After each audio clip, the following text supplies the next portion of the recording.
नमस्कार, good morning दोस्तों। मैं सतवीर चौधरी। आज अपन पढ़ने जा रहे हैं 12th एग्रीकल्चर का चैप्टर नंबर 4 जिसका नाम है खरपतवार। अपन पढ़ेंगे इसके अंदर खरपतवार की परिभाषा, खरपतवारों के प्रकार, खरपतवारों की विशेषता तथा खरपतवारों का वर्गीकरण और वर्गीकरण के साथ खरपतवारों से होने वाले लाभ तथा हानियों के बारे में, और खरपतवारों का कंट्रोल कैसे किया जा सकता है, इनका नियंत्रण कैसे किया जा सकता है। दोस्तों, खरपतवार किसे कहते हैं?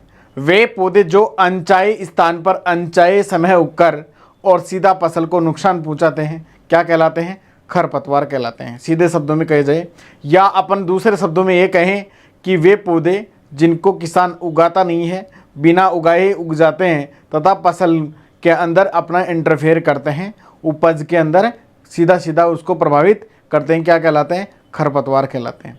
खरपतवार की सबसे पहले परिभाषित जैंथ्रोटुल नामक वैज्ञानिक ने की थी।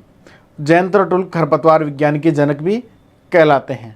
आगे अपन दोस्तों देखते हैं, इसमें देखो खरपतवारों का वर्गीकरण विशेषताओं के आधार पर कैसे है। खरपतवारों की विशेषता, कैरेक्टर्स, जिसके बारे में अपन पढ़ने जा रहे हैं। बीज उत्पादन अधिक होना। खरपतवारों का फसल की तुलना में बीज उत्पादन अधिक होता है। इनके बीज शीघ्रता से फैलते हैं, शीघ्रता से ही क्या होते हैं? उत्पन्न होते हैं, और फसल वाले पौधों की तुलना में अधिक बीज उत्पादन होता है। और ये अपना एक क्षेत्र के अंदर, खेत वाले क्षेत्र में, कृषिगत क्षेत्रों में, अकृषिगत क्षेत्रों में अपना प्रसारण जल्दी से कर लेते हैं क्योंकि इनका बीज उत्पादन अधिक होता है। दोस्तों, जैसे कि मैं आपको उदाहरण बताऊं कि आपको अगर 87 खरपतवार आपके खेत में आ रहा है तो 87 के बीजों की संख्या बहुत ज़्यादा होती है, और 87 जल्दी से जल्दी ही कृषिगत क्षेत्रों को कवर कर लेता है। इनमें ये मुख्य विशेषता पाई जाती है, मतलब खरपतवारों के बीज अधिक उत्पादित होते हैं फसल वाले बीजों की तुलना में। नेक्स्ट अपन बात करते हैं अपन दोस्तों, अधिक गहरी जड़ें होना।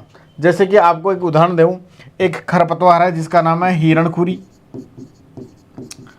इसकी जड़ें काफ़ी गहराई तक जाती हैं। देखो दोस्तों, ये खरपतवार है और इनकी खरपतवारों की जड़ें इस प्रकार से हैं, जितना मतलब इनका पौधा बाहर दिखाई नहीं देता उससे भी कहीं ज़्यादा इनकी जड़ें गहराई तक जाती हैं। ये जड़ें गहराई तक जाकर भूमि से पोषक तत्व तथा जल व खनिज लवणों का अवशोषण करती हैं और फसल को कमज़ोर बना देती हैं। फसल के साथ इनका कंपटीशन भी चलता रहता है। किसके लिए? प्रकाश, हवा तथा पोषक तत्वों के लिए। तो जिन खरपतवारों की जड़ें गहराई तक होती हैं वे नीचे तक जाकर पोषक तत्वों को ग्रहण कर लेती हैं, और फसल की जड़ें कहाँ तक रहती हैं? ऊपर तक रहती हैं, तो वो वहाँ तक पहुँच नहीं पाती और ये सबसे ज़्यादा पोषक तत्व व जल का नुकसान करते हैं। नेक्स्ट अपन बात करते हैं दोस्तों, बीजों की अधिक जीवन क्षमता। कुछ खरपतवार ऐसे होते हैं जिनके बीज कई वर्षों तक भूमि में पड़े रहते हैं, अंकुरित नहीं होते हैं, और जब भी उनको अनुकूल परिस्थितियां मिलती हैं तो वो अंकुरित हो जाते हैं। जैसे गोखरू का बीज अगर 10 साल तक ज़मीन में पड़ा है और उसके बाद भी अंकुरित हो जाता है। कई बार बथुए, जैसे 5-6 साल तक बथुए का बीज अगर ज़मीन में पड़ा है और उसके बाद भी क्या हो जाता है? अंकुरित हो जाता है। जबकि फसलों के साथ ऐसा बिल्कुल भी नहीं होता। तो इनके बीजों की जीवन क्षमता बहुत ज़्यादा पाई जाती है, कभी भी ये अंकुरित हो सकते हैं, ज़मीन में कई वर्षों तक पड़े रहते हैं। आगे दोस्तों अपन बात करते हैं खरपतवारों के बीजों में समानता। फसल व खरपतवारों के बीजों में समानता। कुछ खरपतवार के बीज ऐसे होते हैं जो दिखने में सेम टू सेम कैसे होते हैं? फसल के जैसे बीज होते हैं, उनके समान ही होते हैं। जैसा कि मैं आपको एक उदाहरण दूं, आपके सरसों के बीज और एक 87 खरपतवार होता है, उनके बीज बिल्कुल दिखने में आपको कैसे देंगे? एक समान दिखेंगे। तो अपने को पता नहीं लगता कि ये खरपतवार का बीज है या फसल का बीज है, और फसल के साथ क्या हो जाते हैं? मिक्स हो जाते हैं। तो अगली बार जब उन बीजों की अपन बुआई करते हैं तब वो उनके साथ फिर से उग जाते हैं फसल के साथ में। या जैसे सरसों का तेल निकालने में काम में लेते हैं अपन, तो उस तेल के अंदर तीव्र गंध वो क्या करते हैं? पैदा करने का कार्य कर देते हैं। आगे बात करते हैं अपन बीजों पर सुरक्षा आवरण का होना। कुछ खरपतवार ऐसे होते हैं जिनके ऊपर हार्ड कोट शीट लेयर पाई जाती है, जो न तो उनको मनुष्य ज़्यादा नुकसान पहुंचा पाता और न पशु ज़्यादा नुकसान पहुंचा पाते हैं, क्योंकि वो उनके पास में नहीं जाते हैं। जैसे गोखरू खरपतवार के ऊपर काफ़ी कठोर आवरण पाया जाता है और उसको वो अपना सुरक्षा खुद कांटों के माध्यम से भी कर लेता है। इसके बाद में अपन बात करते हैं दोस्तों, इनकी सीड कोट बिल्कुल कई दिनों तक मतलब टूटती नहीं है, और जब भी ये सीड कोट टूटती है तो यह अपने आप ही अंकुरित हो जाता है। आगे बात करते हैं वानस्पतिक प्रजनन। इन खरपतवारों में वानस्पतिक प्रजनन पाया जाता है। ये बीज द्वारा भी उग सकते हैं, साथ साथ में पौधे का कोई भी भाग, जड़, तना, पत्ती आदि कोई भूमि के संपर्क में आ जाता है तो वापस क्या उग जाते हैं। मान लो अपन ने बीज बनने से पहले ही खरपतवारों को रोक दिया, उगने से पहले, या नष्ट कर दिया, तो इनके किसी भी वानस्पतिक भाग द्वारा प्रसारण हो सकता है। जैसे कि आपको एक मोटा सा उदाहरण दे के बताऊं, यह है दूब घास। दूब घास अगर इसका जड़ का भाग कोई सा भी रह जाए या इधर ऊपर वाला भाग कोई सा भी रह जाए तो ये क्या हो जाते हैं, रनर्स के माध्यम से वापस उग जाते हैं। ये आपने खेतों में भी देखा होगा अक्सर कि हर साल दूब घास को निकालने के बाद भी वो वापस पनप जाती है। क्यों पनपती है? इनके कारण से पनपती है कि उनका वानस्पतिक प्रजनन तेजी से होता है। कई जैसे मोथा खरपतवार होता है, मोथा, तो ये ट्यूबर्स या राइजोम के माध्यम से वापस पनप जाता है। नेक्स्ट अपन दोस्तों बात करते हैं प्रत्येक प्रकार की मृदा में वृद्धि करना। चाहे मृदा लवणीय हो, क्षारीय हो या अम्लीय हो, ये आसानी से उस मृदा में क्या कर जाते हैं, ग्रोथ कर जाते हैं। जबकि फसल वाले पौधे मृदा में, उन मृदाओं में आसानी से ग्रोथ नहीं कर पाते हैं, आसानी से सर्वाइव नहीं कर पाते हैं। ये हर प्रकार की मृदाओं में, बलुई, दोमट तथा काली मृदाओं में और लवणीय, क्षारीय, कैसी भी प्रकार की बंजर भूमि हो उसमें आसानी से ग्रोथ कर जाते हैं। नेक्स्ट अपन बात करते हैं मनुष्य के स्वास्थ्य पर विपरीत प्रभाव। देखिए कुछ खरपतवार ऐसे होते हैं, जैसे कि मैं आपको बताऊं, गाजर घास, पार्थेनियम जिसका नाम लेते हैं अपन, ये गाजर घास अगर मनुष्य इसके संपर्क में आ जाता है तो मनुष्य में एलर्जी, अस्थमा, दमा जैसी बीमारियां उत्पन्न कर देता है। इसके साथ साथ में जैसे कि अगर सरसों के साथ में सत्यानाशी खरपतवार के बीज मिक्स हो जाते हैं या तेल में मिल जाते हैं तो जो तेल खाने वाला मनुष्य है उसमें ड्रॉप्सी या गंजापन नामक बीमारी उत्पन्न हो जाती है दोस्तों। और भी अदर खरपतवार ऐसे हैं जो अपने हानिकारक जहरीला प्रभाव फसलों के साथ साथ में छोड़ते रहते हैं और वो सीधा सीधा किसको नुकसान पहुंचाते हैं, मनुष्य को नुकसान पहुंचाते हैं। आगे बात करते हैं अपन शीघ्र प्रकीर्णन। ये क्या करते हैं, खरपतवार बहुत तेजी से फैलते हैं। ये हवा के माध्यम से फैल सकते हैं, एक जानवर के शरीर के लग के दूसरी जगह जा सकते हैं और फैल सकते हैं। मान लो अपन ने थ्रेसर से कहीं पर भी किसी फसल को दाने को अलग करवाया है तो उस एक खेत के खरपतवार दूसरे खेत में चले जाते हैं। ये जल के माध्यम से, हवा के माध्यम से, जानवरों के माध्यम से, कैसे भी मनुष्य के माध्यम से एक खेत से दूसरे खेत में फैलते रहते हैं। इनका प्रकीर्णन तेजी से होता रहता है। आगे अपन बात करते हैं कीट प्रतिरोधक क्षमता की अधिकता। फसल की तुलना में इनमें कीट प्रतिरोधक क्षमता अधिक पाई जाती है। फसलों पर कीट जल्दी से आक्रमण कर देते हैं, इन पे इतने सरलता से आक्रमण नहीं करते हैं। और इन पे आक्रमण करने के बाद भी ये ऐसे होते हैं, अपनी वानस्पतिक वृद्धि जारी रखते हैं। इनके ऊपर कीटों का कोई ज़्यादा हानिकारक प्रभाव नहीं पड़ता है दोस्तों। नेक्स्ट अपन बात करते हैं खरपतवार फसल प्रतियोगिता। ये क्या करते हैं, फसल के साथ एक प्रकार की प्रतियोगिता करते हैं, कंपटीशन करते हैं। वो किस किस के लिए करते हैं दोस्तों? ये करते हैं प्रकाश के लिए, हवा के लिए, जल के लिए और पोषक तत्वों के लिए।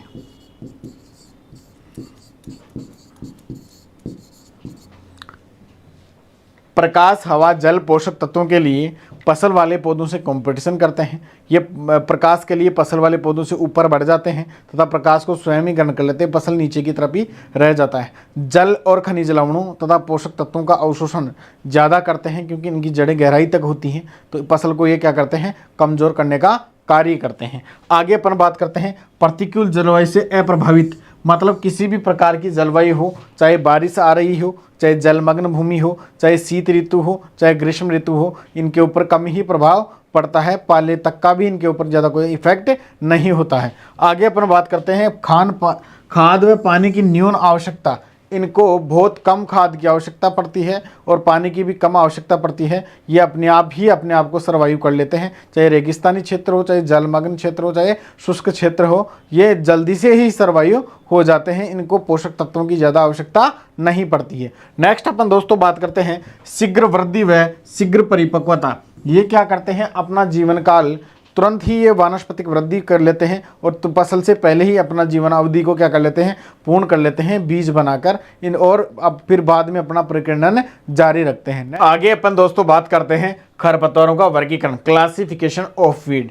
खरपतवारों का वर्गीकरण, इसमें पहला है जीवन चक्र के आधार पर वर्गीकरण, लाइफ साइकिल के आधार पर। देखो जीवन चक्र के आधार पर खरपतवारों का वर्गीकरण 3 भागों में किया गया है, 1 वर्षीय खरपतवार, द्विवर्षीय खरपतवार और बहुवर्षीय खरपतवार। इस प्रकार से आप देखेंगे, पहला कौन सा है, 1 वर्षीय,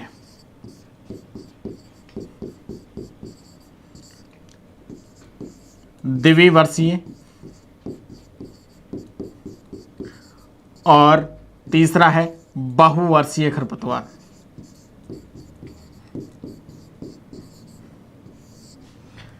एक वर्षीय खरपतवार वे खरपतवार जो केवल 1 वर्ष या 1 ऋतु में ही अपना जीवन चक्र पूर्ण कर लेते हैं, उसे 1 वर्षीय खरपतवार के नाम से जानते हैं दोस्तों। नेक्स्ट बात करते हैं द्विवर्षीय खरपतवार। वे खरपतवार जो 1 वर्ष में प्राथमिक या पहले वर्ष में अपनी वानस्पतिक वृद्धि पूर्ण करते हैं तथा दूसरे वर्ष में बीज बनाने का कार्य करते हैं, उन्हें कहते हैं द्विवर्षीय खरपतवार। बहुवर्षीय खरपतवार वे खरपतवार जो अपना जीवन चक्र और वानस्पतिक वृद्धि कई ऋतु और कई वर्षों में पूर्ण करते रहते हैं, उनको क्या बोलते हैं, बहुवर्षीय खरपतवार के नाम से जानते हैं। 1 वर्षीय खरपतवार को मुख्य रूप से 2 भागों में बांटा गया है। कौन कौन सा, एक तो होता है रबी ऋतु का खरपतवार और एक होता है खरीफ ऋतु का खरपतवार। रबी ऋतु के खरपतवार कौन से होते हैं, जो रबी वाली फसलों के साथ उगते हैं, जो खरपतवार अक्टूबर नवंबर महीने के अंदर उगते हैं तथा मार्च अप्रैल माह तक अपनी जीवन चक्र क्या कर लेते हैं, समाप्त कर लेते हैं, उसे क्या कहते हैं, रबी ऋतु का खरपतवार कहते हैं। खरीफ ऋतु का कौन सा खरपतवार होगा, जो खरीफ वाली फसलों के साथ उगते हैं, जैसा कि जून जुलाई में वो उगते हैं तथा सितंबर अक्टूबर तक अपनी जीवन चक्र क्या कर लेते हैं, समाप्त कर लेते हैं, उसे क्या कहते हैं, खरीफ का खरपतवार कहते हैं। जैसे रबी ऋतु का खरपतवार, मैं उदाहरण बताऊँ आपको एक प्रकार से, गेहूँ सा और बथुआ, ये कैसे खरपतवार हैं, 1 वर्षीय खरपतवार हैं, रबी ऋतु के खरपतवार हैं। द्विवर्षीय खरपतवार बाद में बताता हूं मैं आपको, और इसमें खरीफ के ऋतु के खरपतवार जैसे कि आपको मैं बताऊं बरू, इसके साथ में आपको जंगली चौलाई,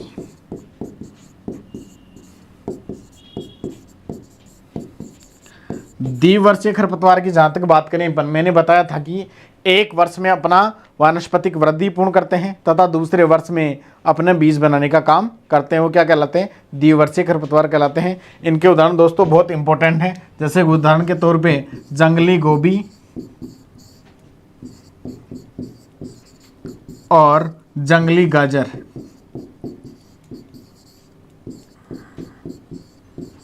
इनके उदाहरण हैं।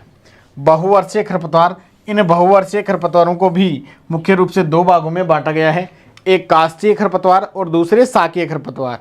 जो काष्ठीय खरपतवार मतलब थोड़ा सा हार्ड नेचर के होते हैं, जैसे कि उदाहरण के तौर पे झरबेरी। साकीय खरपतवार जिनकी मतलब कास्टनेस नहीं पाई जाती है, थोड़े कोमल स्वभाव के होते हैं, वो क्या कहलाते हैं, साकीय खरपतवार कहलाते हैं। देखिए इसमें काष्ठीय खरपतवार और दूसरे हैं साकीय खरपतवार। काष्ठीय खरपतवार उदाहरण के तौर पर जैसे कि आपको हो गया झरबेरी,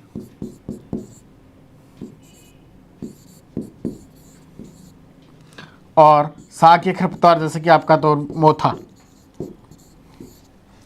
तो इस प्रकार से जीवन चक्र के आधार पे खरपतवारों का वर्गीकरण किया गया है दोस्तों। नेक्स्ट अपन बात करते हैं कौन सा, बीज पत्र के आधार पे वर्गीकरण। बीज पत्र के आधार पर खरपतवारों का वर्गीकरण 2 भागों में किया गया है। पहला एक बीजपत्री मोनोकॉट्स और दूसरा द्विबीजपत्री डाइकोट्स खरपतवार।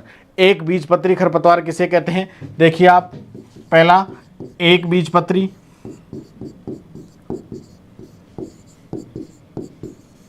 और दूसरा है द्विबीजपत्री।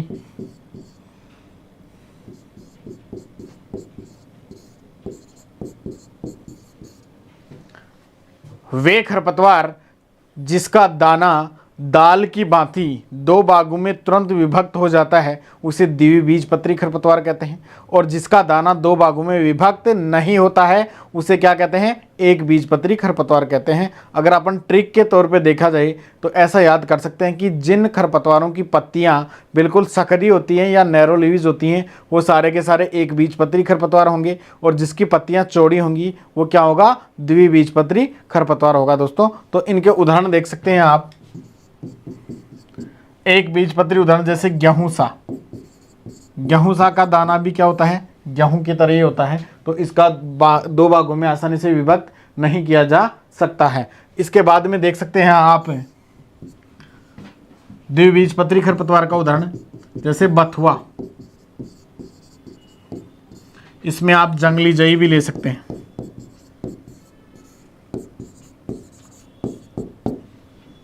तो बीजपत्र के आधार पे दो भागों में बांटा गया है। नेक्स्ट अपन बात करते हैं दोस्तों खरपतवार फसल संबंध के आधार पे वर्गीकरण। फसल के साथ कैसे संबंध है उनके आधार पर अलग अलग भागों में वर्गीकृत किया गया है, जिसमें पहला है निरपेक्ष खरपतवार, दूसरा है सापेक्ष खरपतवार, तीसरा है नकलची खरपतवार, और चौथा है अवांछित खरपतवार।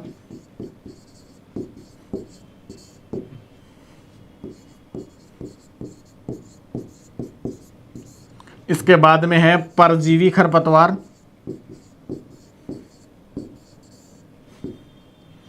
नेक्स्ट छठवा है सूक्ष्म जलवायु के खरपतवार।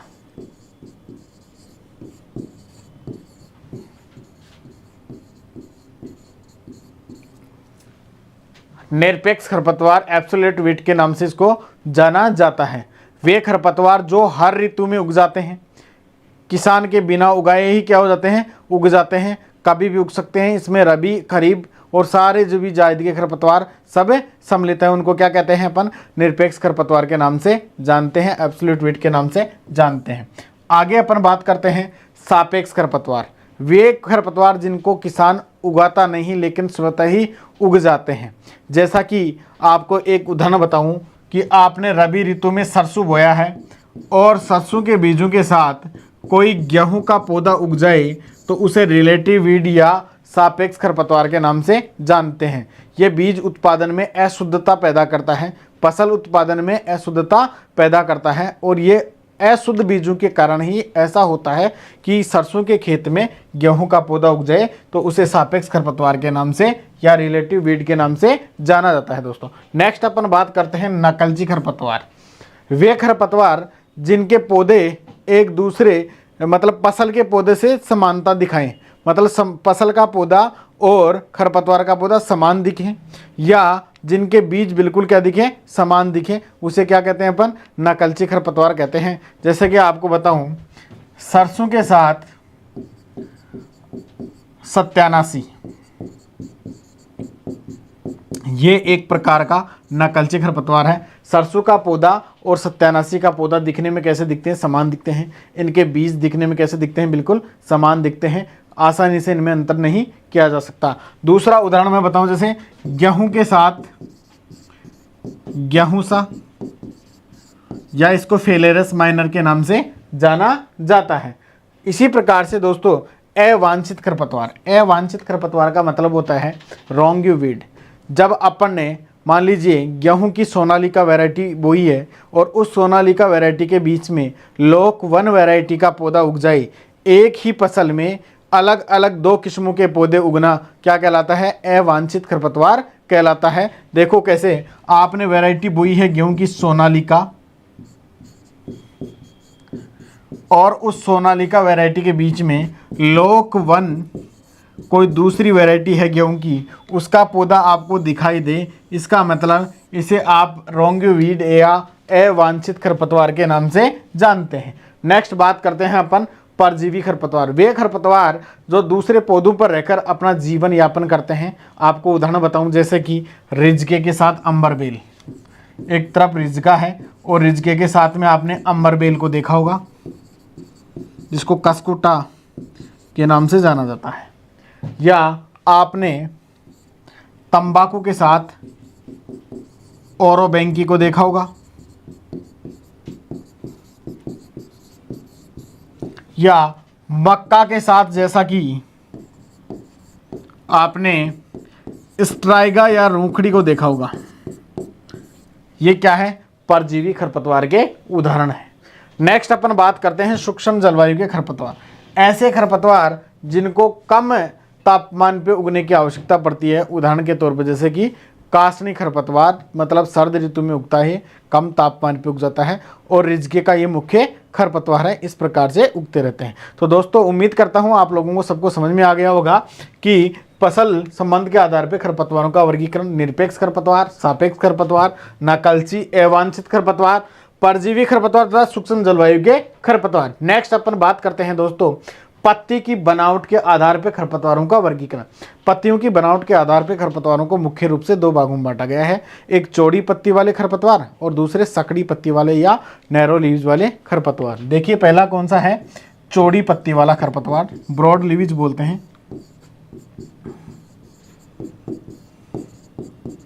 वाले, और दूसरा है सकरी पत्ती वाले।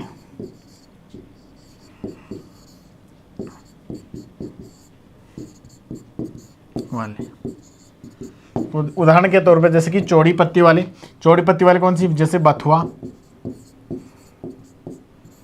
हिरणखुरी,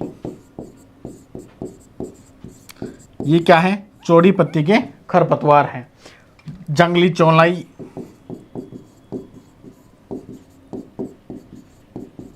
ये चौड़ी पत्ती वाले खरपतवारों के उदाहरण हैं। नेक्स्ट अपन बात करते हैं सकरी पत्ती वाले, जैसा कि आप उदाहरण ले सकते हैं गेहूं सा, प्याजी, प्याज की तरह ही दिखाई देती है दोस्तों प्याजी। दूब घास सकड़ी पत्ती वाला है, बिल्कुल इंपॉर्टेंट उदाहरण है ये दोस्तों। तो इस प्रकार से पत्ती की बनावट के आधार पर खरपतवारों को दो भागों में बांटा गया। नेक्स्ट अपन बात करते हैं दोस्तों मृदा एवं जलवायु के आधार पर खरपतवारों का वर्गीकरण। मृदा एवं जलवायु के आधार पर अलग अलग प्रकार से वर्गीकृत किया गया है। जैसे कि पहला है इसमें जलमग्न भूमि वाले, दूसरा है शुष्क क्षेत्र वाले, तीसरा है पसल क्षेत्र वाले,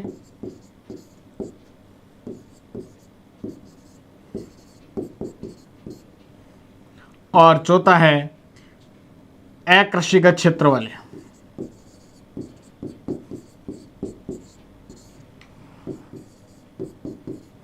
इसमें पहला जलमग्न, जो मतलब जैसे नहरी क्षेत्र में जो खरपतवार उगते हैं या तालाबों नदियों के किनारे जो खरपतवार उगते हैं उन्हें क्या कहते हैं? अपन जलमग्न भूमि वाले खरपतवार कहते हैं। उनको जल वाली जमीन ही क्या रहती है? पसंद रहती है। जैसे कि आपको उदाहरण बताऊं, जलकुंभी, ये नहरी क्षेत्र का मुख्य खरपतवार है। कौन सा है? जलकुंभी। शुष्क क्षेत्र वाले खरपतवार जो सूखे क्षेत्रों में उगते हैं, जैसे रेगिस्तानी क्षेत्रों में उगते हैं, उन क्षेत्रों को क्या कहा जाता है? शुष्क क्षेत्र कहा जाता है। वैसे खरपतवार जैसा कि आपको उदाहरण बताऊं, नागफनी, और इसके साथ में झड़बेरी। नेक्स्ट अपन बात करते हैं पसली क्षेत्र के खरपतवार। जो फसलों के साथ साथ उगते हैं वो क्या कहलाते हैं? पसली क्षेत्र के खरपतवार। उदाहरण के तौर पे जैसे कि आपका बथुआ, प्याजी, जितने भी फसलों के अंदर उगने वाले सारे खरपतवार इसके उदाहरण होंगे दोस्तों। अकृषिगत क्षेत्र वाले खरपतवार, जहां पर कृषिगत क्षेत्र नहीं है, बंजर भूमि पड़ी है, जैसे रेलवे आसपास के ट्रैक के आसपास जो खरपतवार होते हैं उस प्रकार के खरपतवार यहाँ उगते हैं। कहाँ पर? अकृषिगत क्षेत्रों में, जैसे कि लेंटाना कैमरा, लेंटाना, इसके अलावा गाजर घास। तो मृदा और जलवायु के आधार पर खरपतवारों को इस प्रकार से चार भागों में वर्गीकृत किया गया है। नेक्स्ट दोस्तों अपन बात करते हैं प्रजनन विधियों के आधार पर खरपतवारों का वर्गीकरण। प्रजनन विधियों के आधार पर खरपतवारों को तीन भागों में बांटा गया है दोस्तों। कौन कौन से? एक जैसे कि बीज द्वारा प्रजनन, दूसरा वानस्पतिक भाग द्वारा,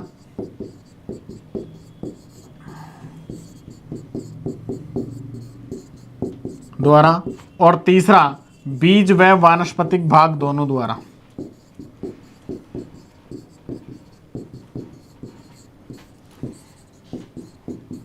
दोनों के द्वारा। जिन खरपतवारों का प्रजनन या प्रसारण बीज के द्वारा होता है क्या कहलाते हैं? बीजू खरपतवार या बीजू के द्वारा प्रजनन वाले खरपतवार। उदाहरण के तौर पे इसका उदाहरण है जैसे कि बथुआ या जंगली चौलाई। इनका खरपतवारों का प्रजनन किसके माध्यम से हो रहा है? बीज द्वारा हो रहा है। वानस्पतिक भाग जैसे कि मोथा, मोथा का ट्यूबर या राइजोम द्वारा होता है। कुछ खरपतवार ऐसे होते हैं जिनका जैसे कि प्याजी और हिरणखुरी, ये खरपतवार बीज और वानस्पतिक भाग दोनों के द्वारा क्या हो सकते हैं? प्रसारित हो सकते हैं। नेक्स्ट अपन दोस्तों बात करते हैं खरपतवारों द्वारा होने वाली हानियों के बारे में कि खरपतवारों से कौन कौन सी हानियां होती हैं और मनुष्य को कौन कौन सी हानि होती है, पसली क्षेत्र को कौन कौन सी हानि होती है। तो सीधा सीधा मैं आपको यहाँ बता दूं कि खरपतवारों से पसली क्षेत्र को या फसल को 30 से 35% सीधा सीधा नुकसान उपज में होता है। दोस्तों ये क्वेश्चन कई बार पूछा जा चुका है कि खरपतवारों से फसल को कितना प्रतिशत नुकसान होता है। तो खरपतवारों से फसल को 30 से 35% तक नुकसान होता है। आगे अपन बात करते हैं फसल उत्पादन पर प्रभाव। जिन क्षेत्रों में अपन ने फसल बोई है और वहाँ पर खरपतवार आ गए तो खरपतवार क्या करते हैं? हर लाइट, पानी तथा पोषक तत्व, खनिज लवण के लिए प्रकाश, इसके लिए कंपटीशन करते हैं और कंपटीशन के साथ साथ में वो फसल को क्या कर देते हैं? कमज़ोर कर देते हैं और खुद अपनी वानस्पतिक वृद्धि तथा बीज उत्पादन अधिक मात्रा में कर लेते हैं। तो पसली क्षेत्र को इसमें क्या है? काफ़ी प्रभाव होना पड़ता है। आगे बात करते हैं फसल उत्पादन की गुणवत्ता। अपन ने अगर मान लीजिए जैसा कि कोई अच्छी जगह फसल बोई है, सरसों आपने बोई है मान लो खेत में, और सरसों के साथ में आपके 87 के बीज मिक्स हो गए, तो ऐसी कंडीशन में उस फसल की गुणवत्ता खराब हो जाती है। क्यों? क्योंकि जब इसका तेल निकालोगे तो इसके तेल में दुर्गंध आना स्टार्ट हो जाएगी सरसों के तेल में, और खाने वाले मनुष्य में ड्रोप्सी नामक बीमारी का उसको शिकार होना पड़ेगा। तो ये क्या करते हैं? फसल की गुणवत्ता के अंदर इंटरफेयर कर देते हैं। खरपतवार गुणवत्ता को पूर्ण रूप से क्या कर देते हैं? खराब कर देते हैं। नेक्स्ट बात करते हैं पशुधन उत्पादों की मात्रा व गुणवत्ता में कमी। कई बार पशु खरपतवार खा लेता है, जैसे कि उदाहरण के तौर पे प्याजी और जंगली लहसुन। ऐसे खरपतवार खाने से इनके दूध तथा दूध से संबंधित उत्पादों में क्या हो जाती है? दुर्गंध आने लगती है, और दूध के साथ साथ में जो दूध से बने उत्पाद हैं उनमें भी क्या आने लगती है? दुर्गंध आने लगती है। तो उत्पाद की गुणवत्ता क्या हो जाती है? खराब हो जाती है। दोस्तों मृदा नमी में कमी। खरपतवार क्या करते हैं? पानी का अवशोषण फसलों से अधिक मात्रा में करते हैं, तो मृदा नमी को क्या करते हैं? नुकसान करते हैं। नेक्स्ट अपन बात करते हैं भूमि के मूल्य में कमी। जिन क्षेत्रों में या जिस खेत में खरपतवार अधिक मात्रा में है, बार बार कंट्रोल करने से कंट्रोल नहीं हो रहे हैं, तो उस खेत की उत्पादकता में क्या हो जाती है? कमी। जिस भूमि की उत्पादकता में कमी है तो उसके मूल्य की भी क्या हो जाती है? कमी आ जाती है। नेक्स्ट अपन बात करते हैं दोस्तों खरपतवार कीट रोगों को शरण देते हैं। हाँ, बहुत से खरपतवार ऐसे हैं जो कीटों को अपने ऊपर पनपने के लिए शरण प्रदान करते हैं, रोगों को अपने ऊपर क्या देते हैं? शरण देते हैं। वो कीट और रोग फिर इंटरफेयर करते हैं किसमें? फसल में। फसल की उपज को क्या कर देते हैं? वो कम कर देते हैं। आगे अपन बात करते हैं कृषि यंत्रों, मशीनों एवं पशुओं की क्षमता का ह्रास। बार बार खरपतवार नियंत्रण के लिए बार बार आपको जुताई, गहाई, मंडाई आदि क्रियाएं करनी पड़ती हैं। साथ साथ में अधिक जुताई करने से, बार बार जुताई करने से खेत की स्थलाकृति, खेत की मृदा संरचना, कणाकार आदि का भी क्या होता है? नुकसान होता है। और यंत्रों का भी, जो कृषि में प्रयुक्त होने वाले यंत्र हैं उनकी भी क्या हो जाती है? घिसाई होती है। बार बार अधिक श्रम की क्या होती है? आवश्यकता होती है, और किसान को एक प्रकार से आर्थिक नुकसान उठाना पड़ता है। नेक्स्ट अपन दोस्तों बात करते हैं सिंचाई जल की हानि। जैसा कि मैंने बताया था कि खरपतवार फसल के बजाय ज़्यादा पानी खींचते हैं, तो उसमें सिंचाई जल का नुकसान अधिक होता है। नेक्स्ट अपन बात करते हैं मनुष्य के लिए घातक। जैसा कि आपको बताया था, पार्थेनियम या गाजर घास जो खरपतवार होता है, ये मनुष्य में एलर्जी, अस्थमा तथा खुजली जैसी बीमारियां उत्पन्न करता है। इसके साथ में जो सत्यानाशी खरपतवार है, सत्यानाशी खरपतवार ड्रोप्सी नामक जैसी बीमारियां उत्पन्न करता है। इसी प्रकार से और भी बहुत सारे खरपतवार हैं जो मनुष्य में अलग अलग प्रकार की बीमारियां उत्पन्न करते हैं। पशु स्वास्थ्य के लिए घातक बहुत सारे ऐसे खरपतवार हैं, जैसे कि सोरगम हेल्पेंस, जिसको बरू के नाम से जाना जाता है। बरू को अगर अपन कच्ची अवस्था में पशु को खिला देते हैं तो इसमें HCN मतलब हाइड्रोसाइनिक एसिड पाया जाता है, जिसको घुरीन के नाम से बोलते हैं। कच्ची अवस्था में ये जड़ के अंदर बनता है तथा पत्तियों में कच्ची अवस्था में सिंथेसाइज होता है, जिसको अगर पशु खा जाता है तो पशु के शरीर में जहर बनकर और पशु की क्या कर देता है, मृत्यु कर देता है। तो पशु के लिए क्या है, ये कई बार हानिकारक भी साबित हुए हैं। किसान के लिए जीवन स्तर पर प्रभाव अधिक, जहाँ पर खरपतवारों का प्रकोप ज़्यादा मात्रा में है तो फसल का उत्पादन क्या होगा, कम होगा। तो उससे किसान का जीवन स्तर आर्थिक तौर पे क्या हो जाएगा, गिर जाएगा और फसल का उत्पादन नहीं होने से आर्थिक सामाजिक दृष्टि से किसान पूर्ण रूप से क्या हो जाएगा, आहत हो जाएगा। आगे अपन बात करते हैं दोस्तों किसके बारे में, खरपतवारों के लाभ। तो खरपतवारों के लाभ, मृदा संरक्षण में सहायक। जब खरपतवार खेत में खड़े रहते हैं तो मृदा कणों को जकड़ के रखते हैं, एक सुगठ्यता लगा के रखते हैं। तो जो मृदा क्षरण होता है, मृदा का वायु द्वारा बहकर जाना या पानी के द्वारा बहकर जाना, क्षरण जिसको कहते हैं, उसके माध्यम से क्या होता है, खरपतवारों के कारण कटाव नहीं हो पाता है दोस्तों। नेक्स्ट अपन बात करते हैं चारे के रूप में खरपतवारों का उपयोग। चारे के रूप में खरपतवारों का उपयोग कैसे होता है, बहुत सारे खरपतवार ऐसे हैं जैसे दूब घास, कासनी, इनका और जंगली चौलाई, इनका प्रयोग पशुओं को खिलाने में किया जाता है। तो एक प्रकार से चारे के लिए भी ये क्या करते हैं, मदद करते हैं। खरपतवारों की औषधीय महत्ता, खरपतवारों को आयुर्वेदिक तथा औषधीय दवाइयों के रूप में भी काम में लिया जाता है। बहुत सारी औषधीय दवाइयाँ खरपतवारों के माध्यम से तैयार की जाती हैं। आगे बात करते हैं खरपतवारों का आर्थिक महत्व। किसान को खरपतवारों को आर्थिक दृष्टि से काफ़ी महत्व मिलता है, जैसे कि अगर आप सरकंडे से छप्पर वगैरह बनाने में काम में आते हैं तथा कई प्रकार के फर्नीचर वगैरह बनाने में भी खरपतवारों का उपयोग किया जाता है। साथ में मृदा सुधार में भी बहुत सारे खरपतवार ऐसे होते हैं, जैसे सत्यानाशी खरपतवार का लवणीय क्षारीय मृदाओं में उपयोग करने से pH बढ़ता है। तथा जो दलहनी प्रकृति के खरपतवार हैं, जो दलहनी फैमिली से बिलोंग करते हैं, वो वातावरण से नाइट्रोजन फिक्सेशन करके फसलों को उपलब्ध करवाने का कार्य भी करवाते हैं दोस्तों। आगे अपन बात करते हैं खरपतवारों का सजावट के रूप में। जैसे कि आपको बताऊं, लेंटाना कैमरा खरपतवार होता है, इसका उपयोग सड़क किनारे सजावट के रूप में भी काम में लिया जाता है। जितने भी सजावटी पौधे हैं सारे के सारे क्या हैं, खरपतवार हैं, तो इनका प्रयोग सजावट के रूप में किया जाता है। जैविक कीट रोगों के नियंत्रण में भी, जैविक कीटों के रोगों के नियंत्रण में जैसे कि आपको बताऊं, एक हुल नामक खरपतवार है।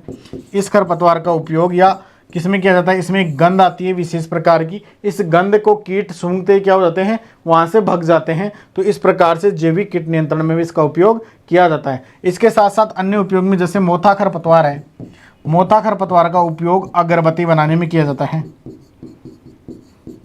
तथा कई प्रकार के परफ्यूम सेंट जैसी और भी चीज़ें बनाने में इनका उपयोग किया जाता है।